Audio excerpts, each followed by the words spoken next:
오늘도 예배 순서에 따라서 하나님께 귀한 예물을 봉헌하게 하시고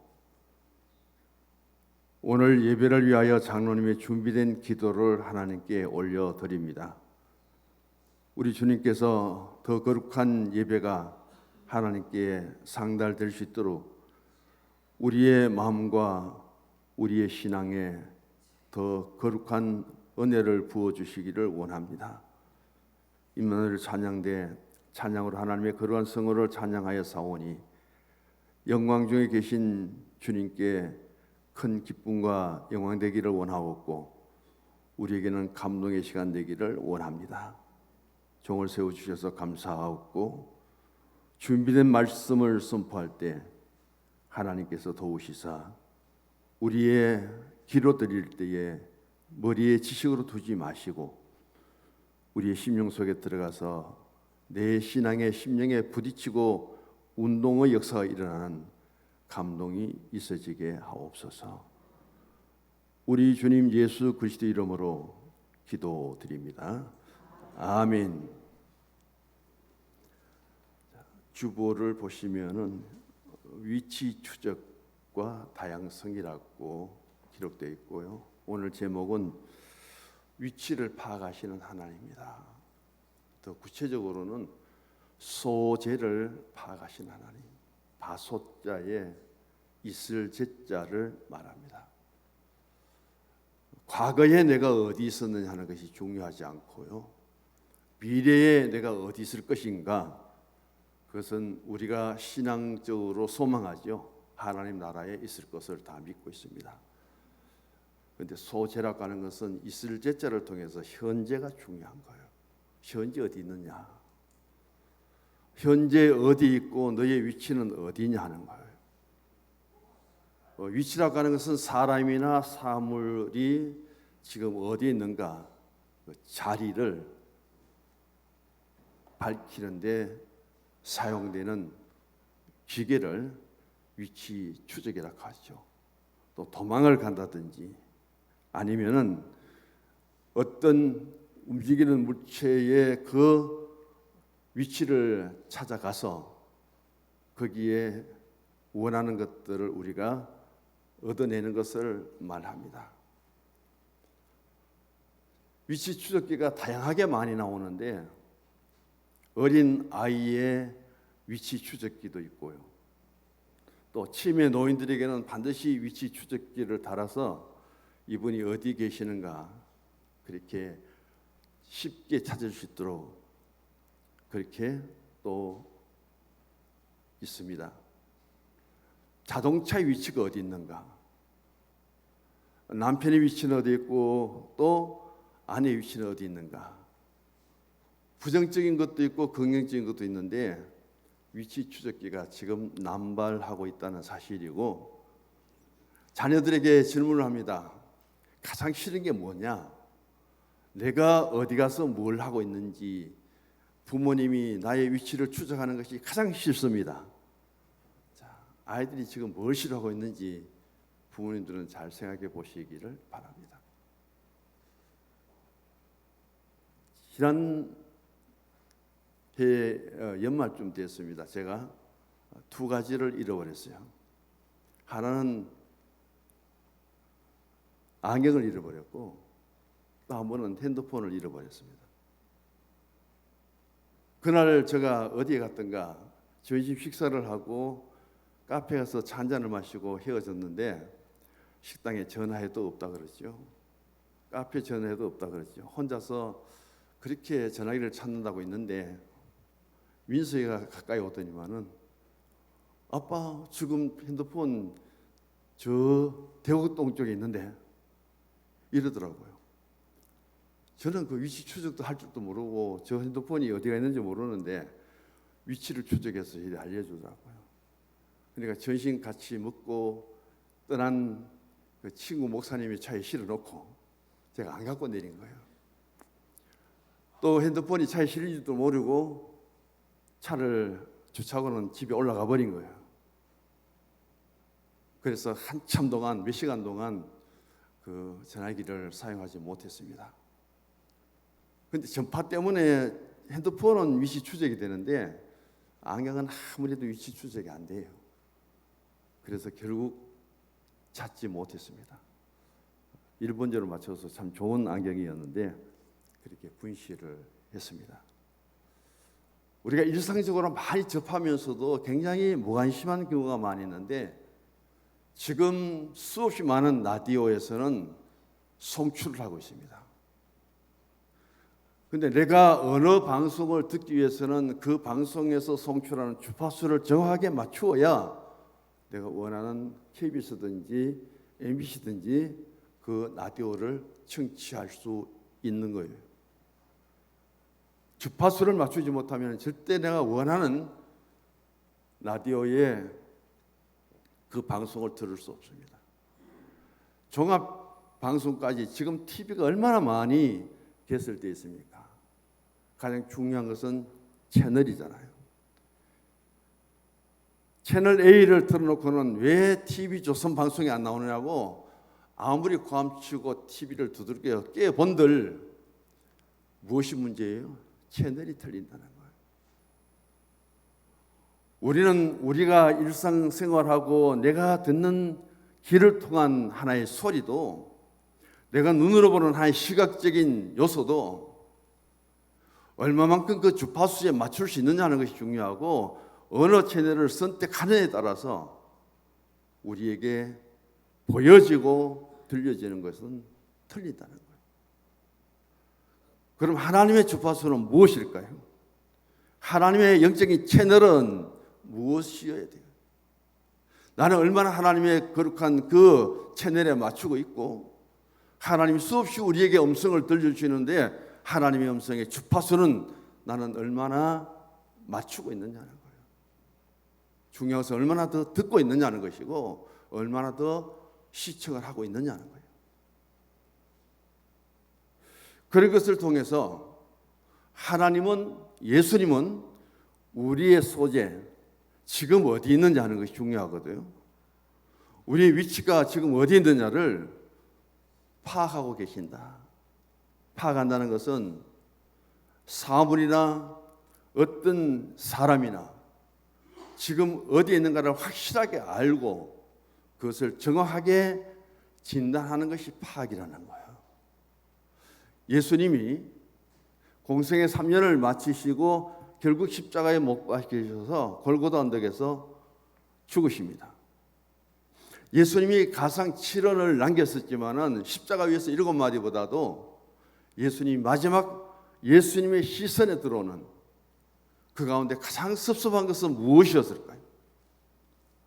그렇게 자신을 따르던 12제자의 모습들이 보이지 않습니다.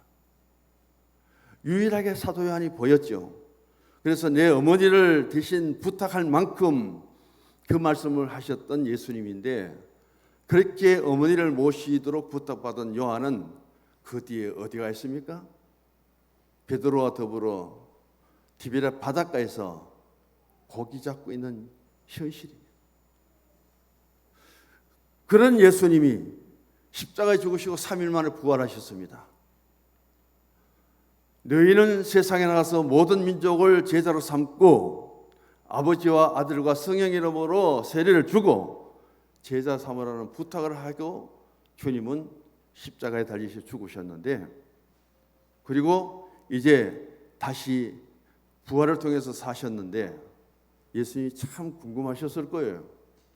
그래서 그 제자들이 지금 어디 있는가 예수님이 파악해 보니까 한 집에 들어가서 방문을 안으로 잠그고는 불안해서 부들부들 떨고 있는 거예요. 겁이 나서. 부활의 주님이 시공간을 초월하죠. 문을 잠긴 그 문을 열지 않고 벽을 통과해서 예수님이 들어가셔서 너희들에게 평강이 있을지어다. 예수님이 정확한 장소에서 그들이 예수님을 떠나보내고 가장 불안한 상태 속에 있는 저들에게 예수님은 소망과 위로를 주기 위해서 평강을 주시기 위해서 예수님이 찾아가십니다.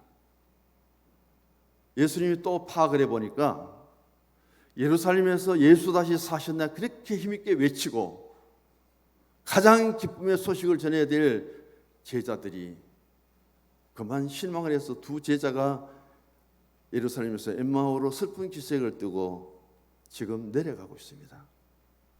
그 예수님이 엠마오 도상에 같이 내려가셔서 동행을 하면서 예수님 십자가 사건과 부활의 사건들을 이야기해 줍니다. 몰라요. 그러다가 식당에 들어가서 예수님이 식사를 나눌 때에 떡을 드시고 축사하실 때에 그들의 눈이 밝아져서 예수님 줄 알게 되죠. 예수님 보이지 않습니다. 부활하신 예수님이. 그 순간 그들이 깨닫고 그 즉시로 엠마오에서 다시금 어디로요? 예루살렘으로 올라가서 부활의 기쁨을 함께 나누게 되죠. 그 부활의 예수님이 또 제자들이 어디 있는가 위치를 파악해 보니까 티베리아 바닷가에서 요한복음 21장에 베드로 비롯해서 6명의 제자들이 지금 고기 잡는다고 풍덩어리고 야단입니다. 그래서 예수님이 또 티베리아 바다까지 찾아가셨죠. 그리고는 요한의 아들 시몬의 아들 그 베드로를 부릅니다. 그때에 자기들을 부르는 소식을 가장 먼저 귀로 듣고 예수님 줄 깨달은 제자는 요한이죠. 저분이 예수님이시다 할 때 그 소식 듣고 가장 또 성질 급한 베드로가 뛰쳐나갑니다. 예수님이 이 제자들을 불러놓고 조반을 같이 나누면서 시몬의 질문을 하죠. 요한의 아들 시몬아, 네가 나를 사랑하느냐? 3번 질문과 대답을 받으면서 다시금 그곳에서 예수님은 더 이상 예수님을 피할 수 없도록, 더 이상 제자의 직분을 버리지 않도록 거기서 제 사명을 맡기시고 베드로의 장차 죽음까지도 예언하시면서 그렇게 예수님은 만나 주셨습니다. 승천하셔서 하나님 보좌 우편에 계셨던 예수님이 예루살렘 박해 현장을 다 지금 파악하고 있습니다. 스데반이라는 이 집사님이 예루살렘 교회의 가장 스님인데 유대인들의 돌에 맞아 순교를 당하는 거예요. 복음 전하다가. 그 중심에 보니까 사울이라는 청년이 있습니다. 그것도 모자라서 다메섹에 있는 예수 믿는 사람을 잡으려고 살기 등등해서 다메섹으로 오르는 그 길을 예수님이 파가시고는 또 내려오십니다. 사울아 사울아 왜 너가 나를 핍박하느냐고 이름까지 부르면서 현재 사울이라는 청년이 무엇을 하고 있는지를 정확하게 예수님이 진단하시죠. 그를 돌이켜서 다시금 그 열정을 유대계 열심당에서 예수님의 사도로 삼게 하시고 그리고는 이방 선교의 중심에서 그가 사명을 갖고 일하도록 예수님이 새롭게 세워주시는 사건들을 보게 됩니다. 하나님은 요나에게 선지자 사명을 맡깁니다. 요나야 너는 니네웨로 가서 40일 후에 니네웨 성이 이제 죄로 하여금 멸망당하게 되는데 저들이 회개하도록 빨리 하나님의 명령을 전해라. 근데 요나는 싫어요. 하나님 보니까 요나가 어디로 가는가 봤는데 니네웨로 가지 않고 어디로 가고 있어요? 다시스로 가고 있는 거예요. 그것도 누구도 볼 수 없는 것처럼 들키지 않을 것처럼 가다 선창 가장 밑바닥에 들어가서 편안하게 잠을 자는 그 모습을 하나님 파악하시고는 바다에 풍랑을 일으켜버립니다. 그 요나가 바다에 빠질 것을 보신 하나님은 큰 물고기를 준비해갖고 그 요나를 삼켜버립니다. 그리고 사흘 뒤에 요나가 물고기에서 나왔을 때에 요나는 자신의 잘못을 깨닫고 다시금 니네웨로 가서 하나님 말씀을 그대로 전파를 합니다. 니네가 구원을 얻게 되죠. 하나님은 오늘 또 하나님의 눈으로 우리가 지금 현재 어디에 있는가를 파악하고 계신다는 사실을, 우리의 소재가 어디에 있는가, 우리 위치가 어딘가, 이 자리라는 사실들을 굉장히 관심을 두고 계신다는 사실을 잊지 말아야 됩니다. 지금 하나님이 우리들의 자리가 어디인가 파악하고 계십니다. 어디 계시죠? 섬기는 성서중앙교회에 예배를 드리는 자리입니다. 우리 인사합시다. 옆에 분에게. 이 자리가 축복된 자리입니다. 할렐루야. 하나님 지금 사랑의 눈으로 바라보시는데, 성서중앙교회 내 믿음의 자리에서 하나님께 예배드리는 이 자리가 지금 바로 현재 가장 소중한 시간이에요. 가장 아름다운 모습이에요. 그 하나님 앞에 오늘 우리가 믿음으로 나의 모습 이대로를 드리고 있다는 사실이 은혜고 하나님의 사랑을 받을 수 있는 자리이고 하나님의 복을 받을 수 있는 자리인 줄 믿으시기 바랍니다. 오늘 창세기 우리가 참 많이 보았던 내용들이고요. 여기에서 아담아 내가 어디 있느냐,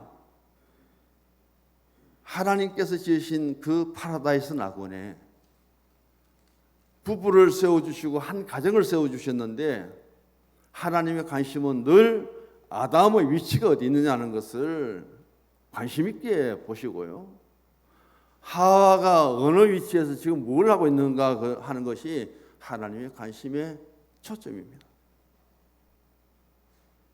그런데 하나님이 보실 때에 이 하와가 금한 선악과를 따먹고 아담에게 권해서 같이 부부가 죄를 짓고 말았습니다.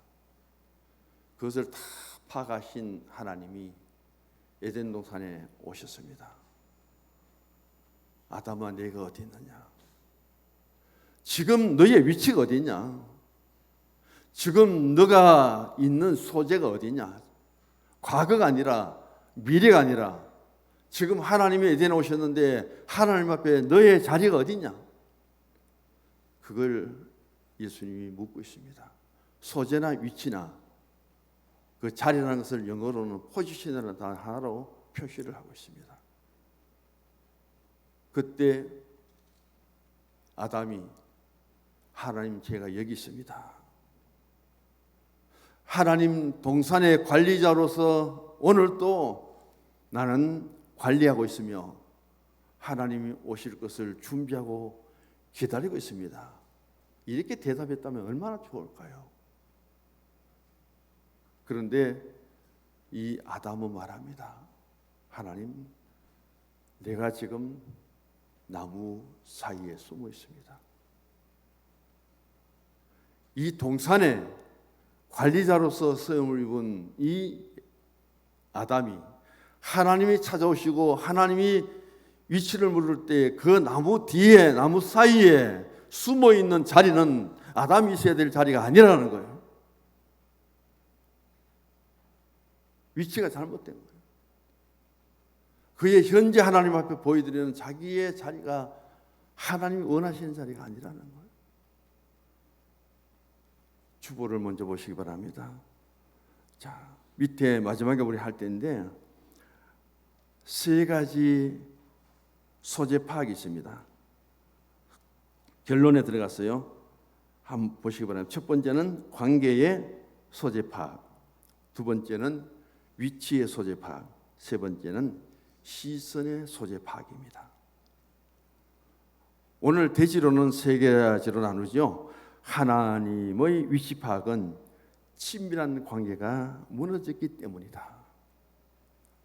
아담과 하나님의 관계는 하나님 오실 때에 나무 뒤에 숨어있는 위치가 아니라는 거예요.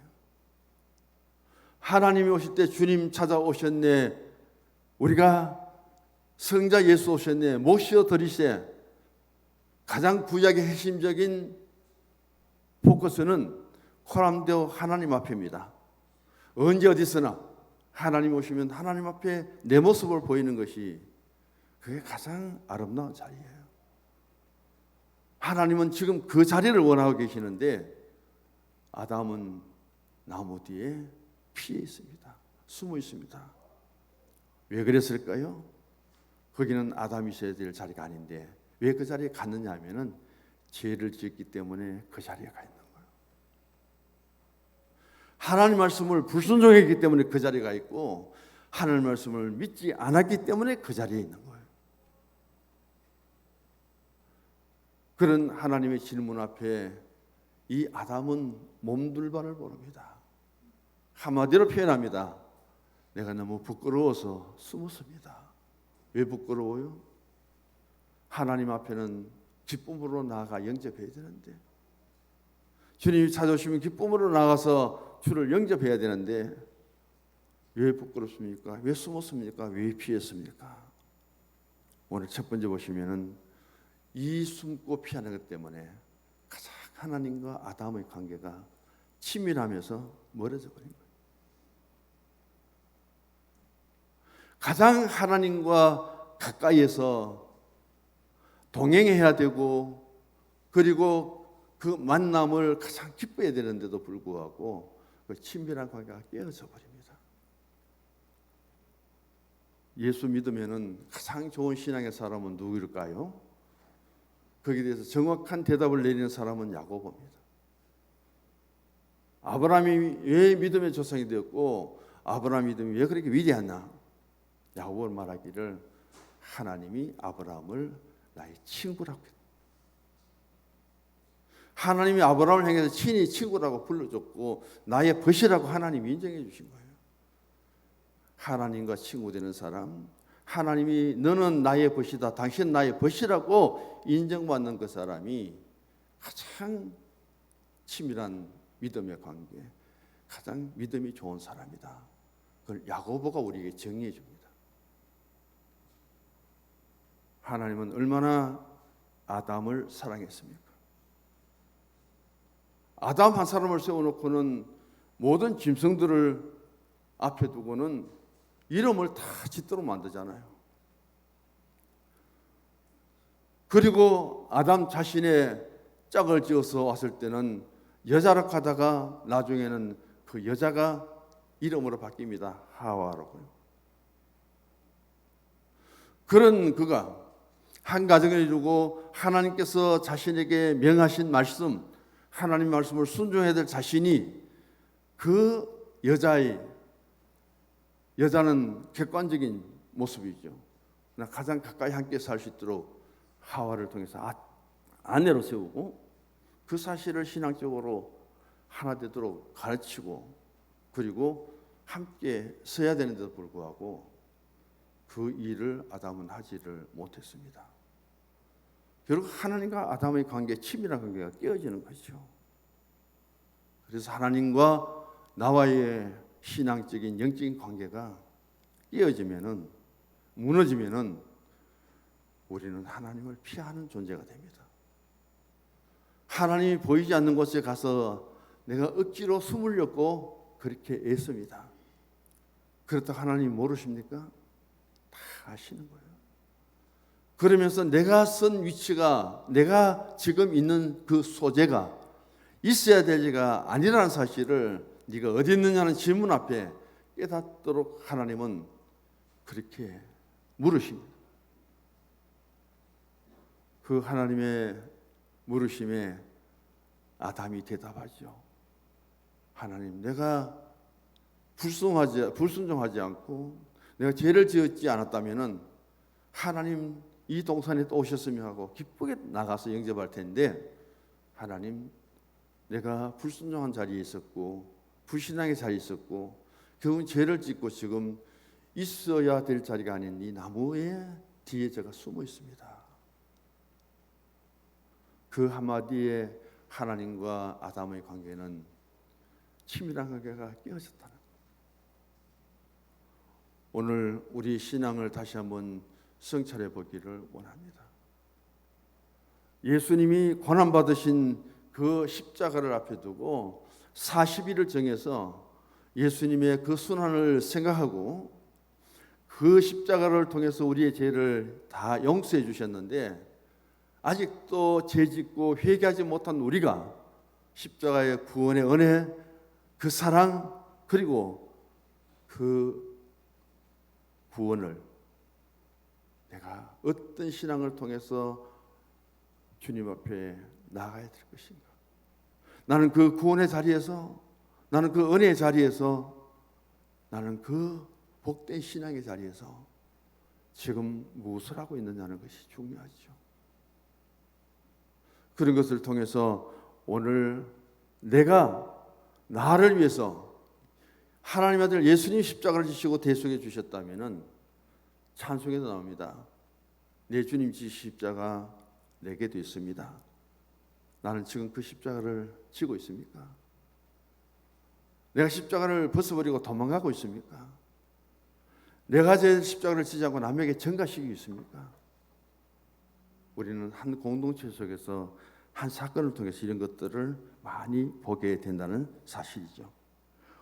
오늘 우리는 인간에 대한 하나님의 사랑을 다시 한번 아담과 하와 쪽으로 가져가 보시기를 바랍니다. 해바라기는 왜 해바라기라는 이름을 가졌을까요? 그 해바라기는 해만 바라본다는 거예요. 해가 뜨는 곳에, 햇살이 비추는 곳에 얼굴을 돌린다는 뜻이죠.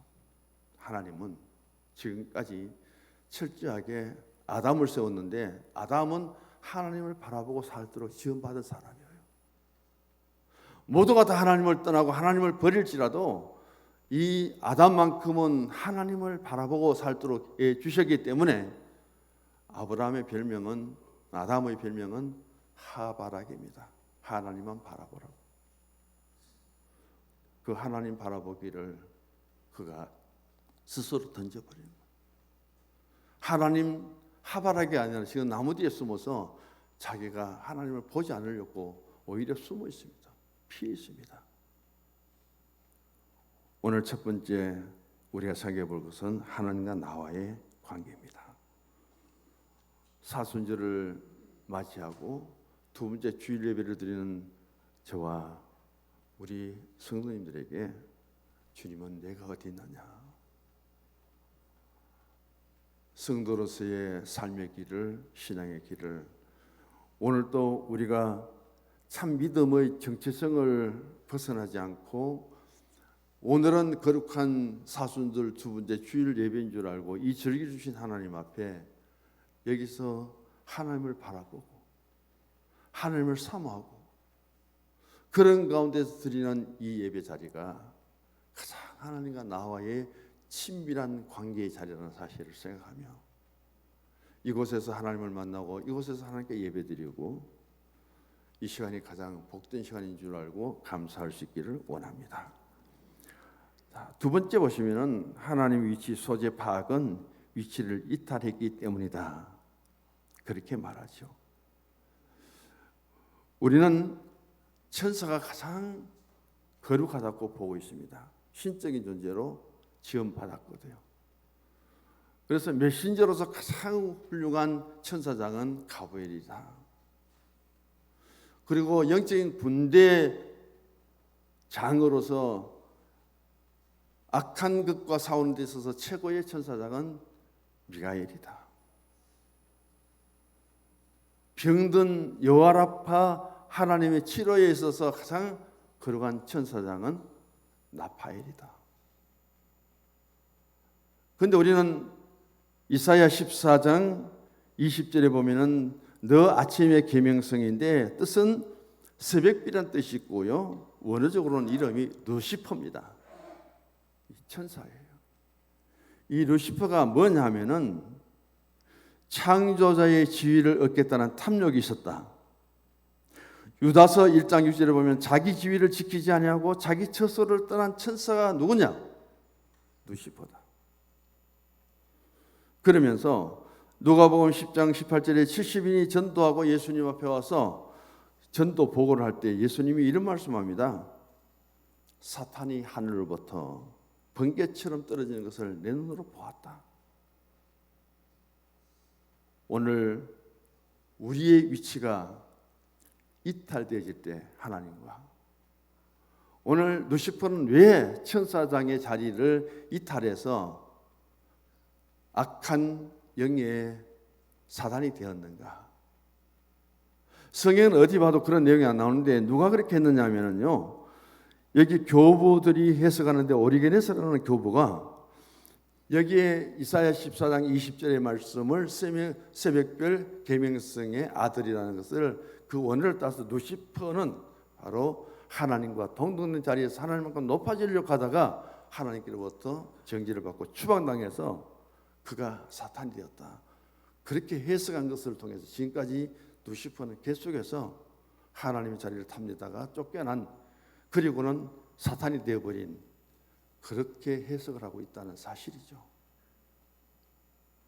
누가 이 해석을 다시 번복해서 그것은 틀렸다고 다시 고쳐서 우리에게 해석해 주기 전까지는 우리는 그렇게 받아들이게 될 겁니다.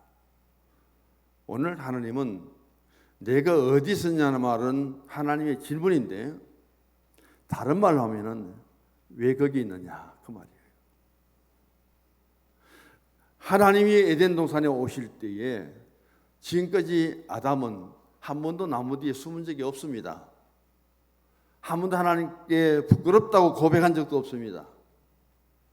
네가 어디 있느냐는 것이 다른 뜻으로는 왜 거기 있느냐 그 말씀이에요. 왜 거기 있게 되었어요? 왜 거기 있게 됐습니까?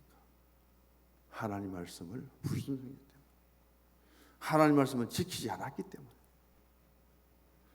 결국은 부부간에 공모를 해서 선악을 알게 나무 열매를 그렇게 하나님이 금하셨는데 따먹은 결과지요. 우리는 죄를 지으면 이탈합니다. 교회 잘 나오시는 분들은요, 저를 만나도 아이고 목사님하고 인사합니다. 우리 빌라에 제가 하면 20년이 훨씬 넘게 살잖아요. 그분들요, 담배 피우다 저만 지나가면 막 감춰요. 급하게 손에 쥐는데 그 뜨거우면 손 안 쥐는데 미안해요, 어떤 데는. 그러면서 그분들은 그렇게 저를 만나면은 미안해요. 담배 피운다고. 오늘 우리가 교회 잘 나오고 친밀하면은 그렇게 인사죠. 몇 주 교회 안 나오고 빠져보십시오. 제가 지나가면 어떻게 했습니까? 얼른 고개 돌리고 피할 거예요. 왜? 제가 아무 말을 안 해도 그래요. 아무 말 안 해도 피합니다. 저와의 관계 속에서는 하나도 죄 지은 것 없어요. 저는 단순히 목사라는 것밖에 없습니다. 그런데 그분은 교회에 못 나온 것이 죄가 되어갖고 저를 피하거든요.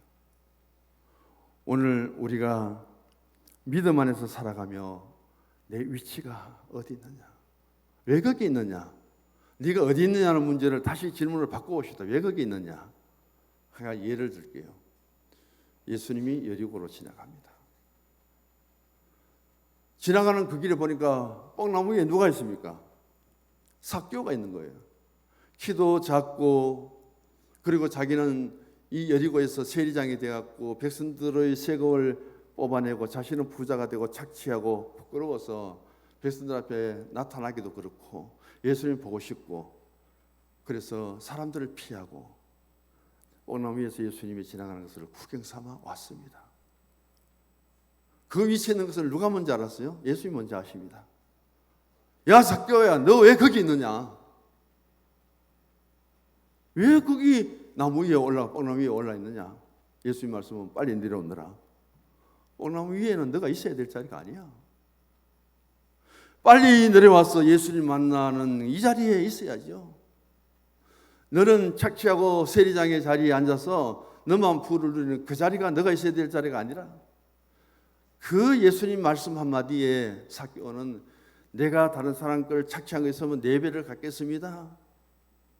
내가 뽕나무 위에서 있어야 될 자리가 아닌 줄 알고 예수님 불러주셨고 우리 집에 오셨는데 내 재산의 절반을 팔아갖고 가난한 사람들 나눠주겠습니다. 위치, 자리 하나 바꿔주니까요, 사람이 확 달라져 버려요. 예수 믿고 자리 하나 바꿔주면요, 예수 믿고 위치 하나 바꿔주면은 사람이 완전히 달라져 버려요. 그게 성경의 가르침입니다. 교회 안에도 그렇습니다. 목사의 자리가 있고요, 장로님들의 자리가 있어요. 찬양대의 자리가 있습니다. 그 자리가 어떤 자리입니까? 그 위치가 어떤 위치예요? 하나님이 있어야 될 자리에 저들을 정해 주실 때에 너는 거기 있어야 될 자리가 아니야 하고 그렇게 삭개오를 불러내려서 삭개오에 있어야 될 자리, 믿음의 자리, 섬김의 자리에 절반을 팔아서 섬기고 봉사하는 자리에 그를 예수 이름으로 보냈을 때에 삭개오의 삶은, 삭개오의 신은 얼마나 달라졌을까요? 예수님 한번 만났는데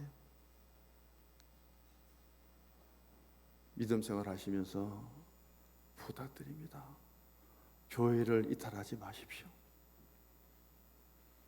예수님 이탈하지 마시고요, 내 신앙의 자리에서 이탈하지 마십시오. 너가 어디 있느냐 그 예수님 질문 앞에 부끄러워하지 말고요, 거기는 너가 있어야 될 자리가 아니라, 그러면서 예수님이 불러내려서 다시금 있어야 될 자리를 정해줄 때 그 자리가 얼마나 복된 자리인 줄 알고 감사하시기 바랍니다. 그런 변화의 모습이 하나님께 드려져야 되는 거예요. 마지막입니다. 하나님의 소재 파악은 시선과 만남을 피합니다. 여기에서 가장 중요한 것은 아담은 하바락이라고 했습니다. 별명이에요. 하나님만 바라보라 그랬는데 아담은 그동안 무엇을 바라봤습니까? 선악을 알게 하는 나무 열매를 바라봤어요.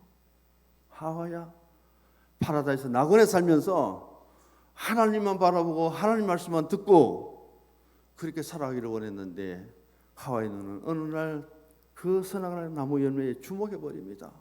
평소에 보았던 것하고 달라요. 그날 보니까 먹음직하고 탐스럽기도 하고,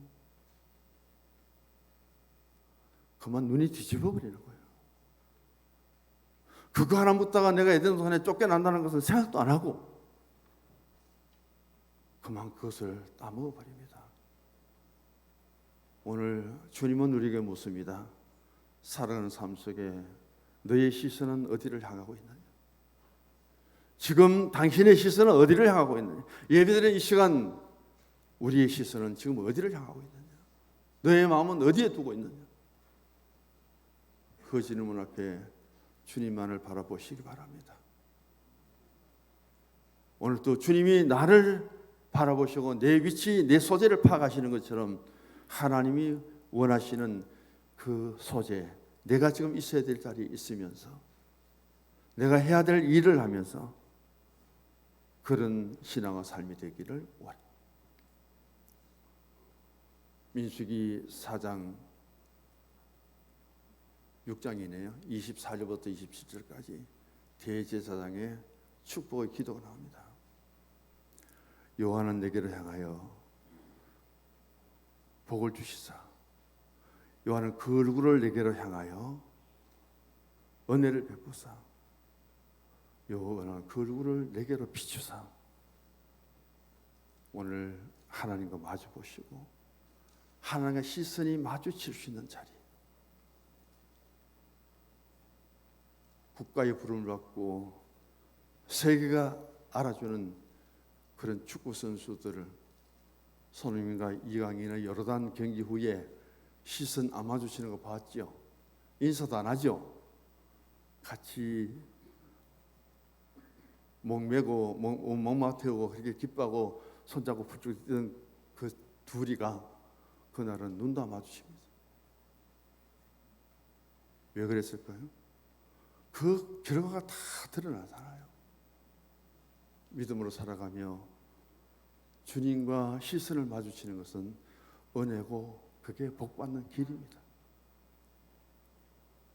사순절을 통해서 우리의 가장 시선의 집중은 골고다 위에 예수님의 십자가의 대속에 죽으십니다. 그 십자가의 대속의 구원의 은혜와 그 구원의 사랑과 예수님이 우리를 향해서 피 흘려 죽으신 그 희생을 우리의 영적인 눈을 통해서 바라보시고 거기에 우리의 은혜가 있고 우리 신앙의 초점이 있다는 사실을 잊지 마시고 이 사순절을 더 경건하게 말씀으로 지켜갈 수 있는 저희가 되기를 주 이름으로 축복합니다. 주보 마지막 같이 읽습니다. 하나님은 오늘 또 우리의 위치를 파악하시고 물으신다. 관계의 소재 파악. 하나님과의 친밀한 관계에 있느냐? 위치의 소재 파악. 내가 있어야 할 자리에서 이탈하지는 않았느냐? 시선의 소재 파악. 한 주간 동안 무엇을 주목하고 보았느냐? 지금은 예배에 집중하고 있느냐? 하나님의 좋은 질문에 좋은 답을 찾고 살아가는 성도가 되십시다. 하나님 아버지,